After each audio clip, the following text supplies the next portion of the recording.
എല്ലാവർക്കും നമസ്കാരം. ഇന്ന് നമുക്ക് വളരെ സോഫ്റ്റ് ആയിട്ടുള്ള നല്ല വെറൈറ്റി ആയിട്ടുള്ളൊരു പുട്ടിൻ്റെ റെസിപ്പി നോക്കാം. സാധാരണ നമ്മൾ അരിപ്പൊടിയിൽ പ്ലെയിൻ ആയിട്ടാണ് പുട്ട് തയ്യാറാക്കുന്നത്. പക്ഷേ ഇന്ന് നമ്മൾ തയ്യാറാക്കുന്ന ഒരു സ്പെഷ്യൽ പുട്ടാണ്. പഴുത്ത മാങ്ങ ചേർത്തിട്ടുള്ള നല്ല ടേസ്റ്റി ആയിട്ടുള്ളൊരു പുട്ടാണ്.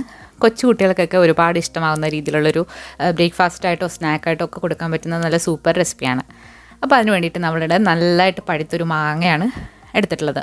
നല്ല മധുരമുള്ള മാങ്ങ എടുക്കുമ്പോഴാണ് ഇത് നന്നായിട്ട് വരിക. തൊലി കളഞ്ഞിട്ട് മിക്സിയുടെ ചെറിയ ജാറിലേക്ക് നമ്മൾ കഷ്ണങ്ങളാക്കിയിട്ട് കൊടുത്തിട്ടുണ്ട്. നിങ്ങൾക്ക് വേണമെന്നുണ്ടെങ്കിൽ ഇതിലേക്ക് കുറച്ച് പഞ്ചസാരയും കൂടെ ചേർത്ത് നന്നായിട്ടൊന്ന് അടിച്ചെടുക്കാം. പിന്നെ വേണ്ടത് പുട്ടുപൊടിയാണ്. നമ്മളിവിടെ ഡബിൾ ഹോഴ്സിൻ്റെ പുട്ടുപൊടിയാണ് എടുത്തിരിക്കുന്നത്. ഇത് പുഴുക്കലരിയുടെ പുട്ടുപൊടിയാണ്. അപ്പോൾ നമ്മൾ നന്നായിട്ട് കുഴച്ചതിന് ശേഷം കുറച്ച് നേരം മാറ്റി വെക്കുമ്പോഴാണ് പുട്ട് നല്ല സോഫ്റ്റായിട്ട് കിട്ടുക. ഇതിലേക്ക് ആവശ്യത്തിനുള്ള ഉപ്പിട്ട് കൊടുക്കുക. നമ്മളിവിടെ 1 കപ്പ് പുട്ടുപൊടിയാണ് എടുത്തിരിക്കുന്നത്. ഇത് വറുത്ത പുട്ടുപൊടിയാണ്. ഇനി ഇതിലേക്ക് നമ്മൾ അരച്ച് വെച്ചിരിക്കുന്ന മാങ്ങയുടെ പൾപ്പിലേക്ക് ഇട്ട് കൊടുത്തിട്ട് നമുക്ക് നന്നായിട്ട് ഇതൊന്ന് നനച്ചെടുക്കണം.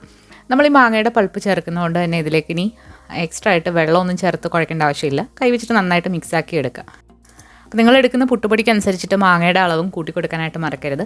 അപ്പം മാങ്ങ ഇതിലേക്ക് എല്ലാം ചേർത്തിട്ട് നന്നായിട്ടിത് മിക്സാക്കിയിട്ടൊരു 15 മിനിറ്റ് ഒന്ന് മാറ്റി വെക്കുക. അപ്പോഴാണ് നല്ല സോഫ്റ്റായിട്ട് കിട്ടുക. പിന്നെ ഇതിലേക്ക് നമുക്ക് തേങ്ങ ചിരകിയത് വേണം. ആദ്യം മാവ് ഇച്ചിരി ലൂസായിട്ട് തോന്നുമെങ്കിലും ഇത് നമ്മൾ 15 മിനിറ്റ് മാറ്റി വെക്കുമ്പോഴത്തേക്ക് കറക്റ്റ് പരുവത്തിൽ ഇത് കുതിർന്നിരിക്കും. അപ്പോൾ ഇനി ഇത് നമുക്ക് പുട്ടുകുറ്റിയിലേക്ക് ഇട്ട് കൊടുക്കാം. ഇതുപോലെ നീളമുള്ള പുട്ടുകുറ്റിയോ അല്ലാന്നുണ്ടെങ്കിൽ ചിരട്ട ടൈപ്പ് പുട്ട് കുറ്റിയിലോ നിങ്ങൾക്ക് ഇത് ആവി കയറ്റി എടുക്കാവുന്നതാണ്. നമ്മൾ കുക്കറിൽ വെള്ളം ചൂടാകാനായിട്ട് വെച്ചിട്ടുണ്ട്.